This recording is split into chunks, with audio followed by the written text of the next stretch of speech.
The July heat enveloped the Alabama town like a sticky blanket.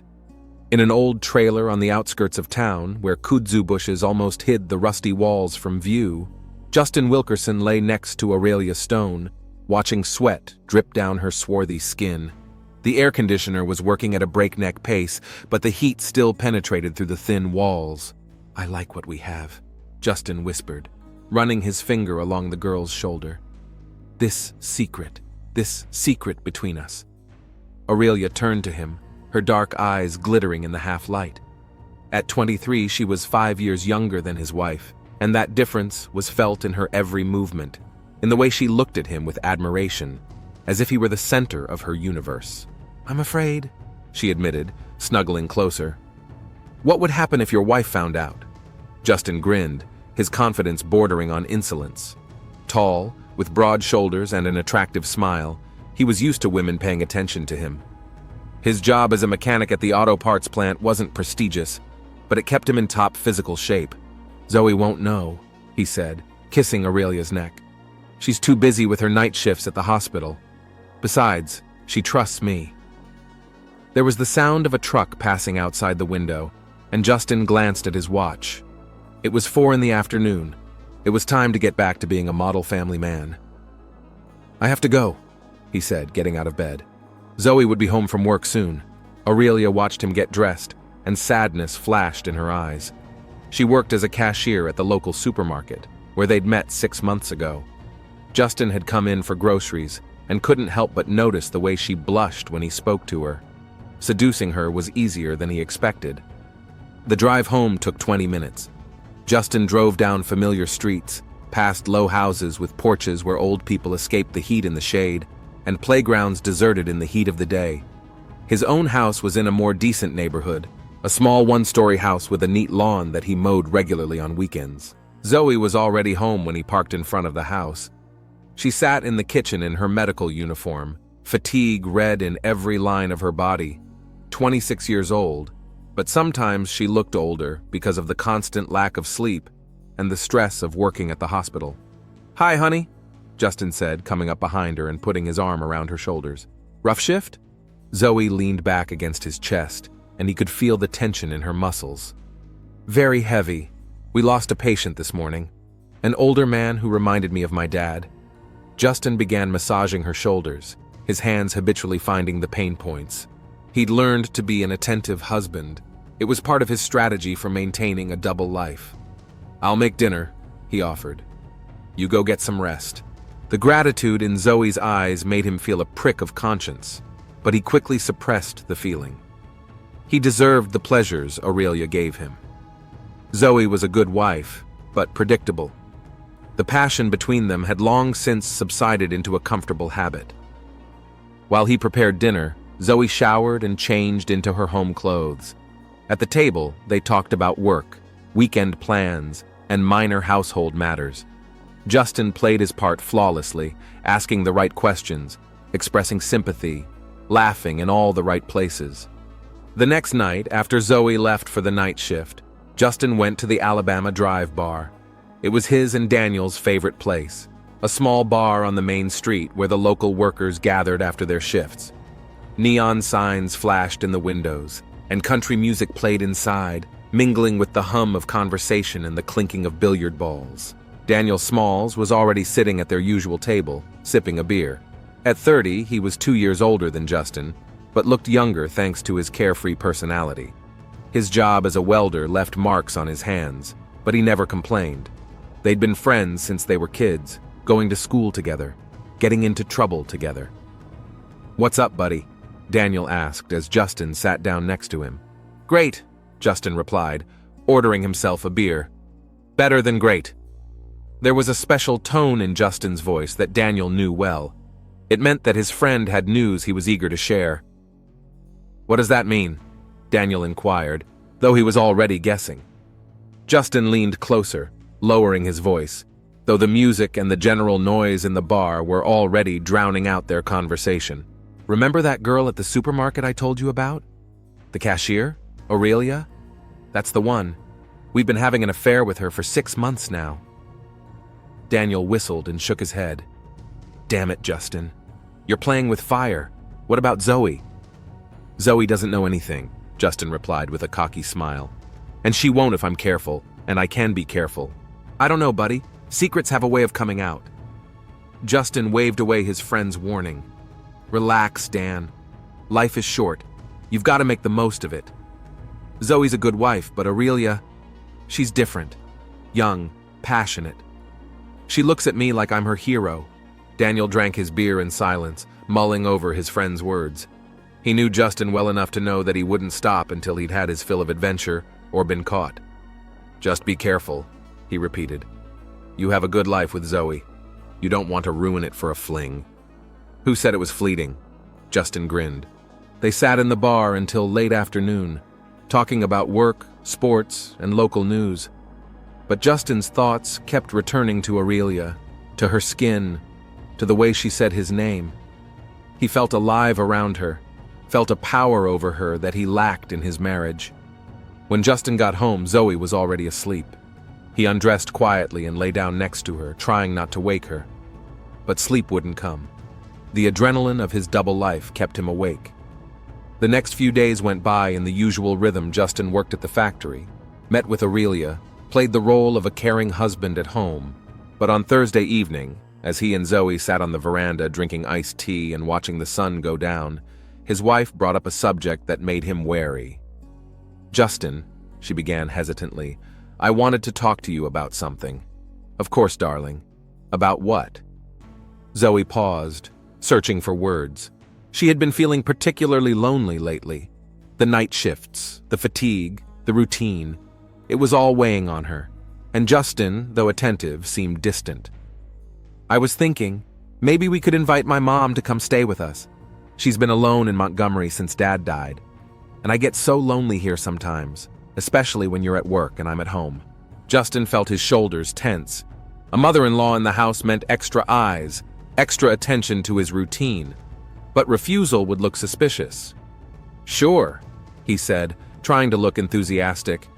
"That's a great idea. Ciara is a good woman. How long would she like to stay?" "A couple months, maybe, until she finds something new to do. She needs time to recover from losing her dad." Justin nodded, mentally calculating how this would affect his meetings with Aurelia. He might have to be even more careful, but he could handle it. He always had.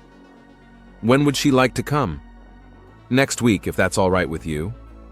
"Of course I don't mind. Family's important." Zoe smiled and took his hand. Her gratitude was sincere, and Justin felt a prick of conscience again, but he quickly suppressed the feeling, as he always did. Sierra Spencer arrived on Sunday afternoon. Justin helped her bring in her luggage from the rental car, and even then he couldn't help but notice how good she looked for her 53 years. After being widowed a year ago, she was clearly not going to give up. Her figure was trim, her hair neatly styled, and her clothes fit perfectly. "Justin, it's good to see you," she said, hugging him. "Thank you for agreeing to my intrusion." "No intrusion, Ciara. You are always welcome in our home." As Ciara hugged Zoe on the doorstep, Justin watched her furtively. The year of mourning had done her good. She looked more independent, more confident. Her job as an accountant in Montgomery provided her with a good pension, and her lack of financial problems allowed her to take care of herself. "Mom, you look beautiful," Zoe said, and Justin mentally agreed with her. That evening, while the women chatted in the kitchen preparing dinner, Justin sat in the living room and watched them. Ciara moved gracefully. Her laughter was infectious. She was clearly delighted to be in her daughter's company, to escape the loneliness of her home in Montgomery. Over dinner, they talked about old times, about Ciara's plans, about how the town had changed since she'd lived here when she was young. Justin participated in the conversation, but his attention was constantly drawn to the details, the way Ciara laughed, the way she held her glass of wine, the way she gracefully adjusted her hair. As they settled Ciara into the guest room, Justin realized his life had become even more complicated. There were now 3 women in the house instead of 1, and each demanded his attention in her own way. Aurelia was waiting for passion, Zoe needed support and care, and Ciara was an enigma. He had a mystery to solve. Ciara's first week in the house was relatively quiet. She helped Zoe with chores, cooked dinners when her daughter was at work, and gradually settled into the guest room. Justin tried to act as normal, but he couldn't help but notice how the atmosphere in the house had changed with her arrival. Ciara was not like the typical mother-in-law from the anecdotes. She didn't interfere in their family life, didn't give unsolicited advice, didn't criticize. On the contrary, her presence made the house more lively, filled it with laughter and interesting conversations. She told stories about her work at the accounting firm in Montgomery, about the people she met, about the places she'd been since her husband's death. But what struck Justin most of all was the way she looked. At 53, Ciara was in great shape.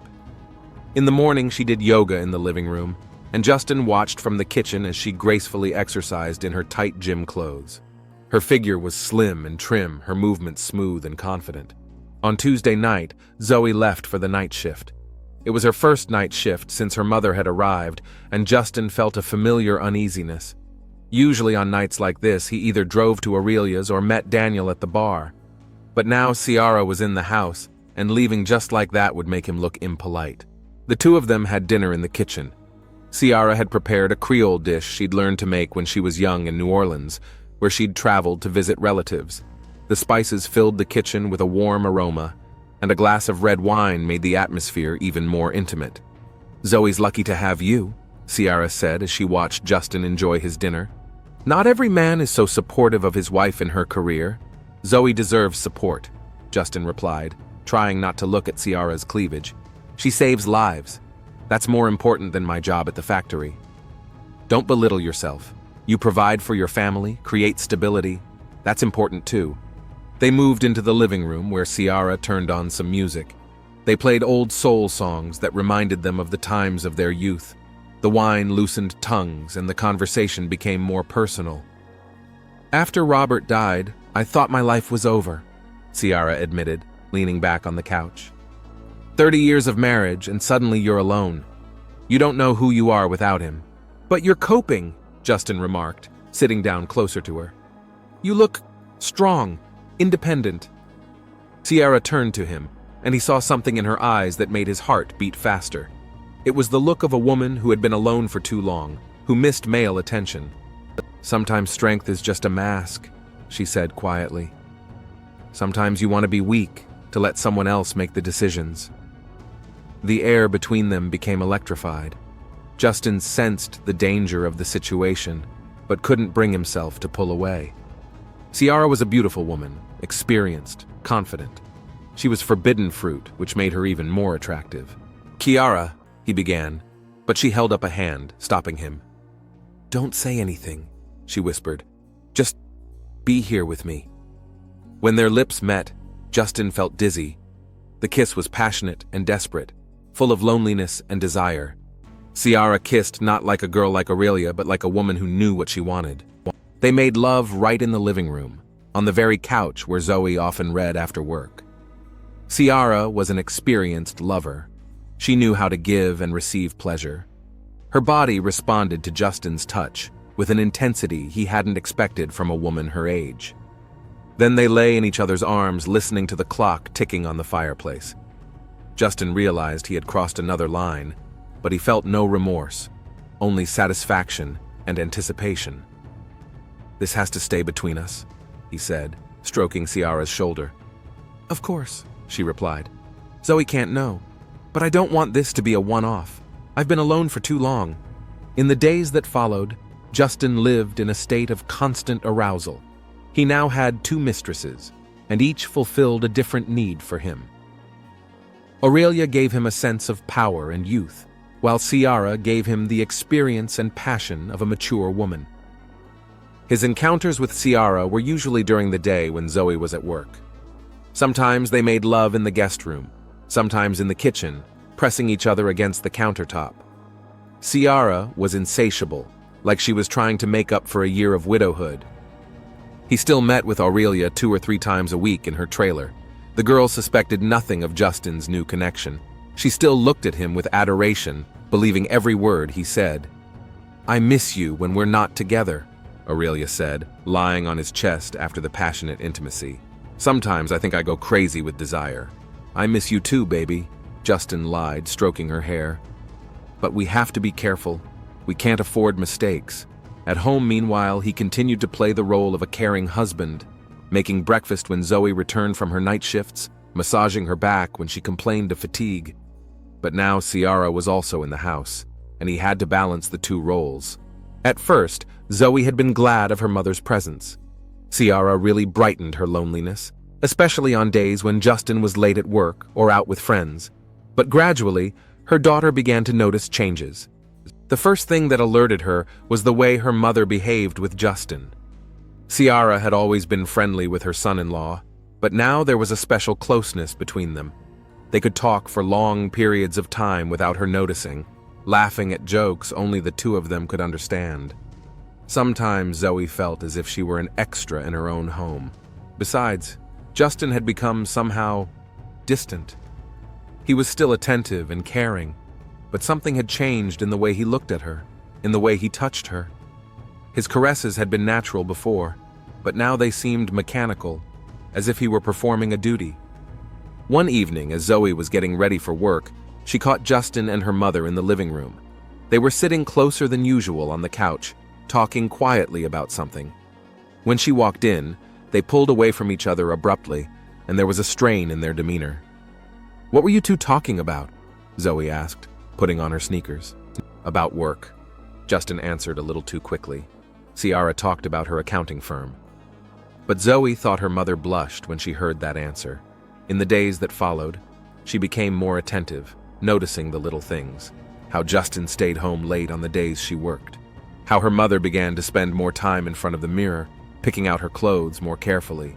How they both flinched when she walked into the room unexpectedly. But Zoe couldn't even imagine what was going on under her nose.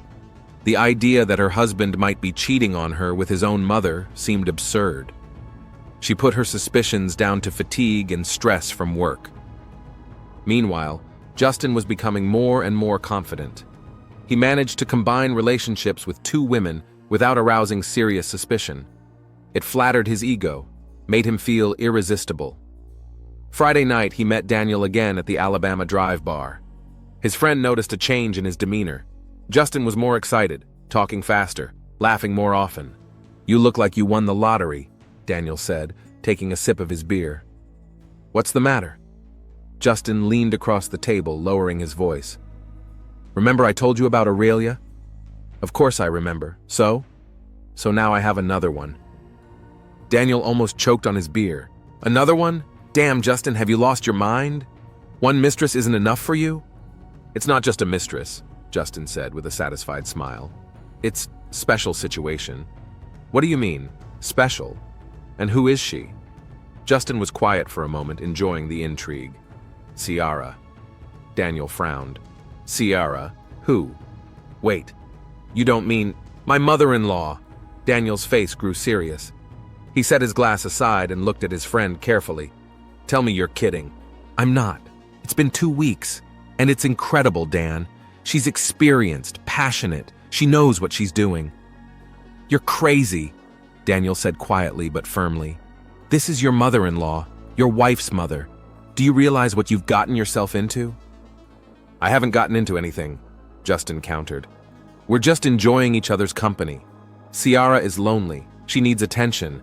And you're a selfish bastard who only thinks of your own needs." The harshness in Daniel's voice surprised Justin. His friend was usually supportive of his ventures, even if he didn't approve of them. "Hey, take it easy. What's wrong with you?" "What's wrong with me?" "Justin, you live in a small town. Everybody knows everybody here. You have a wife who loves you, works as a nurse, saves people. And you're not only cheating on her with some girl, you're cheating on her with her mother. Do you have any idea what would happen if that got out? It won't if we're careful." "Careful?" Daniel laughed bitterly. "You're sleeping with 2 women at the same time, one of whom is your wife's mother. What kind of discretion can there be?" Justin felt irritated. He had expected his friend to be supportive, but instead he was getting a lecture on morality. "Look, Dan, I understand your concern, but I'm in control of the situation. Zoe doesn't suspect anything. Aurelia doesn't suspect anything. And Ciara realizes this has to stay a secret. What if one of them gets pregnant?" That question made Justin think for a moment. He hadn't used condoms with either woman. Aurelia said she was on birth control, and Ciara was at an age where pregnancy seemed unlikely. "It's not going to happen," he said confidently. "What if one of them gets sick with something? What if the neighbors notice you're in that trailer too often? What if Ciara decides to tell Zoe?" "She won't. She's got a lot to lose." Daniel shook his head. "You're not hearing me. This isn't a game, Justin. This is real life for real people. Zoe doesn't deserve to be treated like this. And Ciara, hell, she's recently widowed. She's vulnerable. You're taking advantage of her weakness." "I'm not," Justin countered, a steely tone in his voice. "We're adults, we make our own decisions, and my personal life is my business. Your personal life is other people's business too. What will the town say if they find out? What would they say at your job? Zoe's work? They won't." Daniel realized he couldn't get through to his friend. Justin was too caught up in his power over the two women, too sure he was irresistible. "Okay," he said finally, "but don't expect me to support you in this. And don't come crying to me when things fall apart." "Nothing's going to fall apart," Justin insisted. "I'm in control." After the bar, Justin drove to Aurelia's. He needed to de-stress after his conversation with Daniel. The girl met him in just a t-shirt, and his irritation instantly evaporated. "I thought you weren't coming today," she said, hugging him. "It's getting late. I'll always make time for you," he replied, kissing her neck. They made love with passion, as if Justin was trying to prove to himself that he was in control. Aurelia responded to his caresses with enthusiasm, unaware that she was sharing his attention with another woman. "Justin," she said later, lying on his chest, "I love you." The words made him tense. Love was not part of his plans. He wanted pleasure, power, new sensations, but not love with its obligations and complications. "I'm very fond of you too," he replied evasively. But Aurelia did not notice his reluctance to reciprocate. She was in love and saw only what she wanted to see. Returning home around midnight, Justin found Ciara still awake. She was sitting in the kitchen in her silk robe, drinking tea and reading a book. "Where have you been?" she asked quietly so as not to wake Zoe. "With Daniel at the bar." Ciara stood up and walked over to him. She looked especially seductive in the darkness of the kitchen. "I missed you," she said, snuggling up to him. "Wanted you." Justin felt his body respond to her closeness, even though he'd been with Aurelia only an hour ago. Ciara had a special power over him, the power of an experienced woman who knew how to handle men. "Zoe's home," he whispered. "She's fast asleep after her night shift," Ciara replied, unbuttoning his shirt. They made love right in the kitchen, Ciara sitting on the countertop with her legs wrapped around him. It was risky and therefore even more arousing. Justin felt like the king of the world, having power over two women at the same time. As he went to bed next to his unsuspecting wife, he reflected on his situation. Daniel thought he was reckless, but Justin only saw it as proof of his exceptionalism. Not every man could handle two mistresses without attracting suspicion. But somewhere deep down, he knew his friend was right. The game was getting more and more dangerous, and sooner or later the house of cards would collapse. But until that happened, he intended to savor every moment. It had been a month since Ciara had taken up residence in the Wilkerson house. August in Alabama was particularly hot and humid, the air shivering with heat and the air conditioners running at maximum capacity. Justin had gotten used to his new routine. Meetings with Aurelia in her trailer, passionate moments with Ciara when Zoe was at work, and playing the role of caring husband at home. He felt like a winner, a man who succeeded in what others only dreamed of. Two women, very different, fulfilled different needs for him. Aurelia gave him a sense of youth and power, while Ciara gave him the experience and passion of a mature woman who knew a lot about pleasure. Zoe was still unsuspecting, though sometimes Justin noticed a shadow of doubt in her gaze. She became more attentive to his behavior, asking more often where he'd been when he'd been late. But he'd learned to lie so naturally that he almost believed his own stories about overtime at the factory or seeing Daniel. On Wednesday morning, when Zoe had left for the afternoon shift and Justin was getting ready for work, Ciara asked him to stay. There was something unsettling in her voice that made him wary.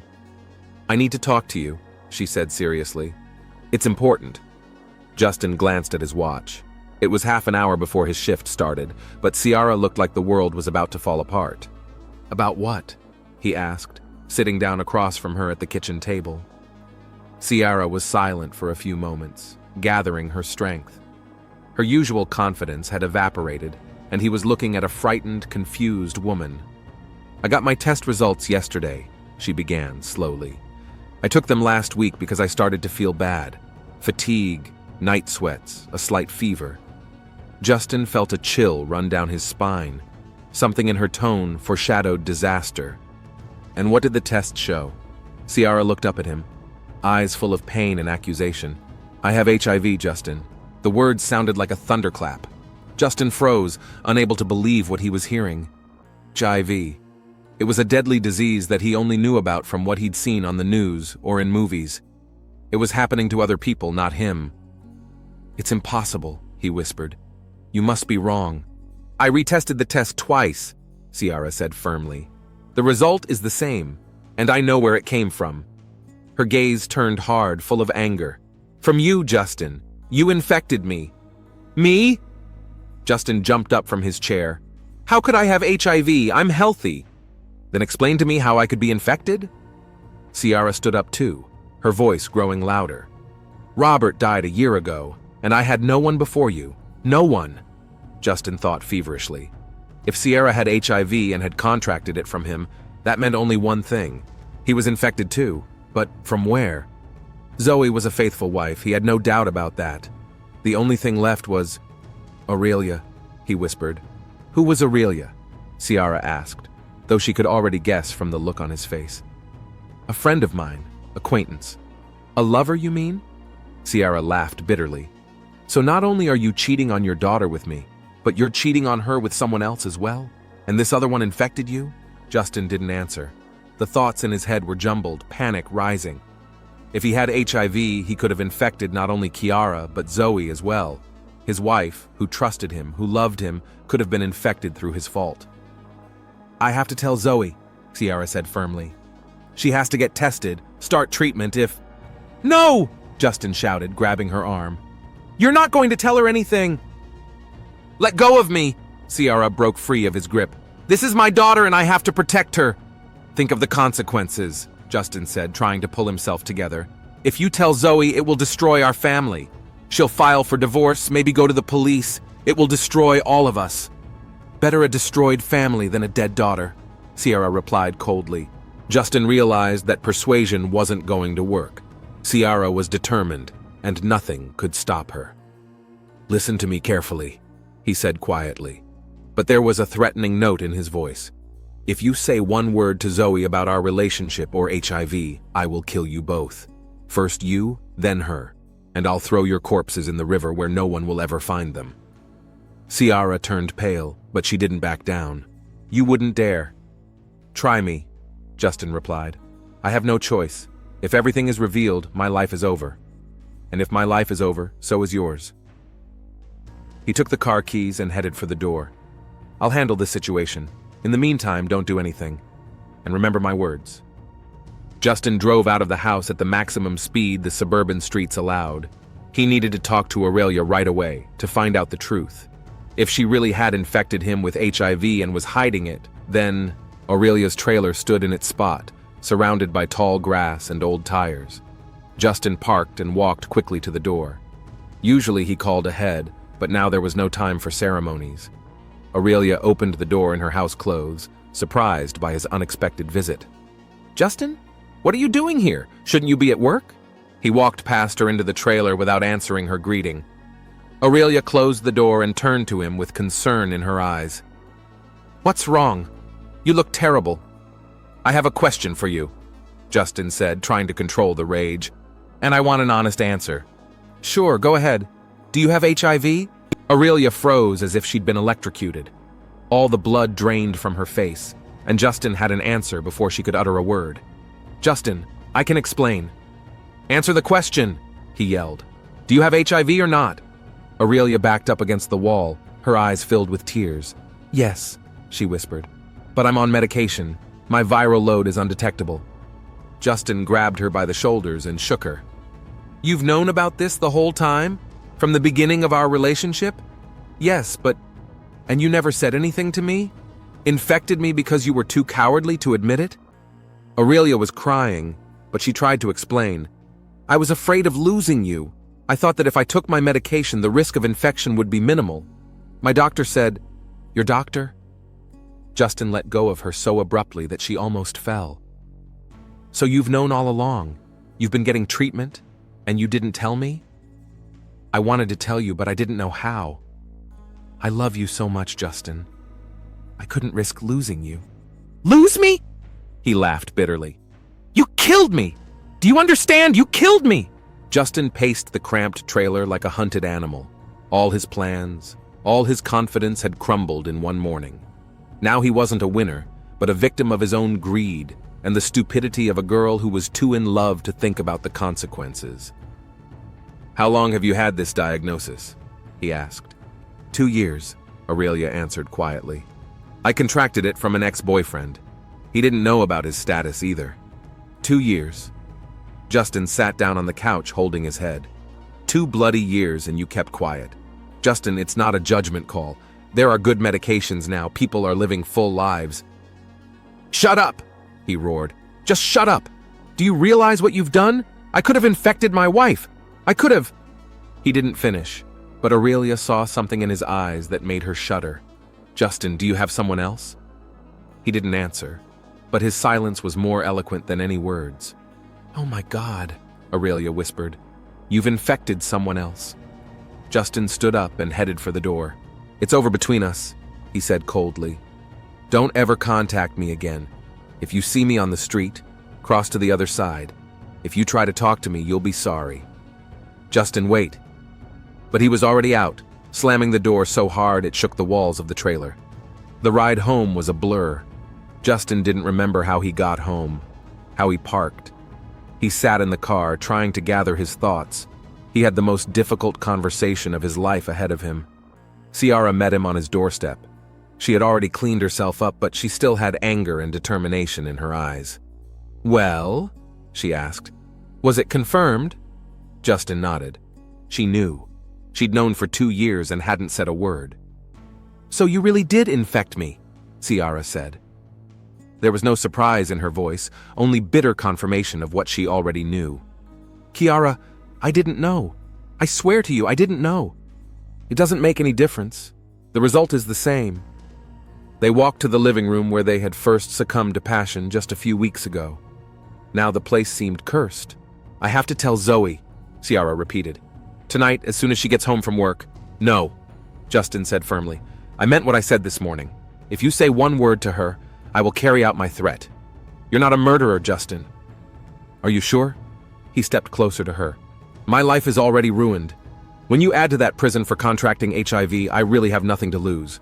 Ciara looked at him and saw a man she didn't recognize. Where was the charming man who had seduced her a month ago? In front of her stood a desperate, cornered beast, ready to do anything. You do realize that the secret is going to come out, don't you? She said. Sooner or later, Zoe will find out. Better she finds out from me than by accident. We'll have a plan by then. We'll say we picked up an infection at the hospital, or that it was the result of a blood transfusion. But not now, not like this. Ciara shook her head. I won't lie to my daughter, not on a matter this important. Justin realized that words wouldn't help anymore.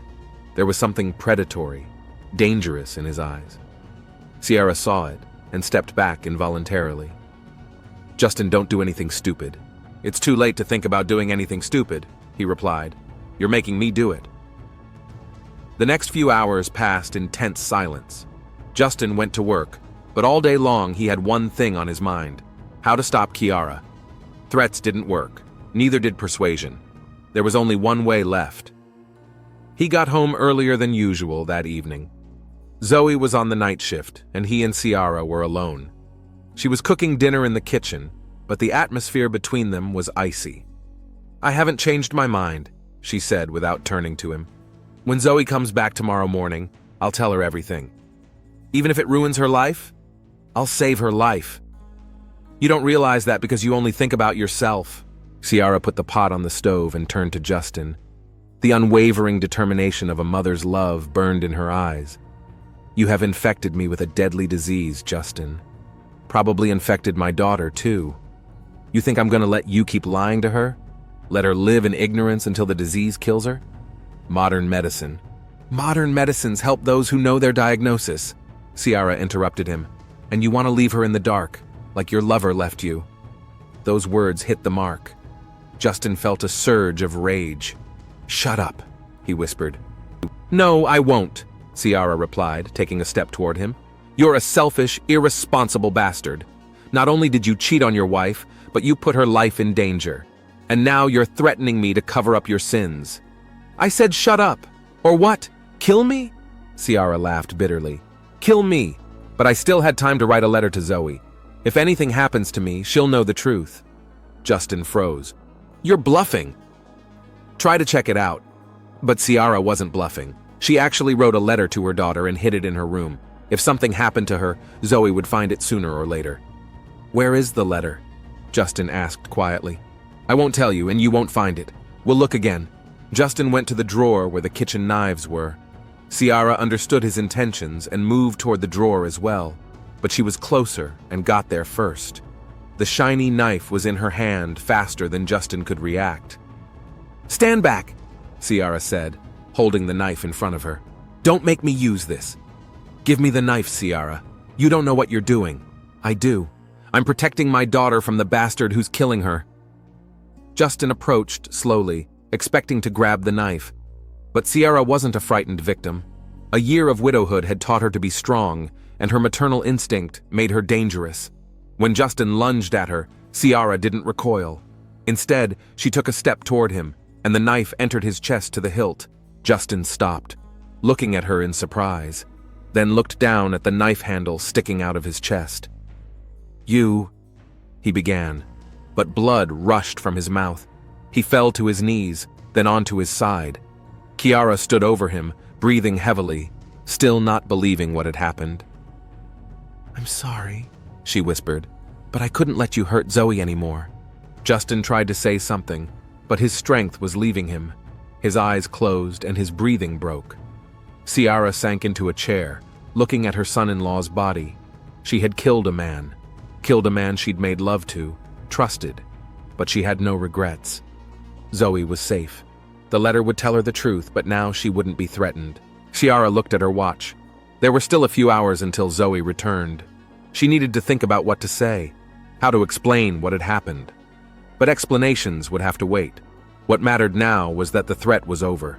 Justin wouldn't infect anyone else. He wouldn't lie to anyone else. He wouldn't kill anyone else. At 7:30 in the morning, Ciara heard the sound of the front door opening. Zoe had returned from the night shift. Mom, came a tired voice from the hallway. Why is it so quiet? Ciara sat in the kitchen next to the body of her daughter's husband. The knife was on the table. Her hands and clothes were stained with blood. I'm here, darling, she answered calmly. In the kitchen. The footsteps were getting closer. Just a moment more and Zoe would see something that would change her life forever. Mom, what are you... Zoe walked into the kitchen and froze. The scene before her was so shocking that her brain refused to comprehend it. Justin was lying on the floor in a pool of blood, and her mother was sitting next to her with a bloody knife. Oh my God, Zoe whispered. Mom, what happened? Ciara stood up and hugged her daughter. I'm sorry, darling, I had to do it. What? Why? He wanted to kill me, and then he wanted to kill you. I was defending myself. Zoe stared at her husband's body, trying to understand what was happening. Justin was dead.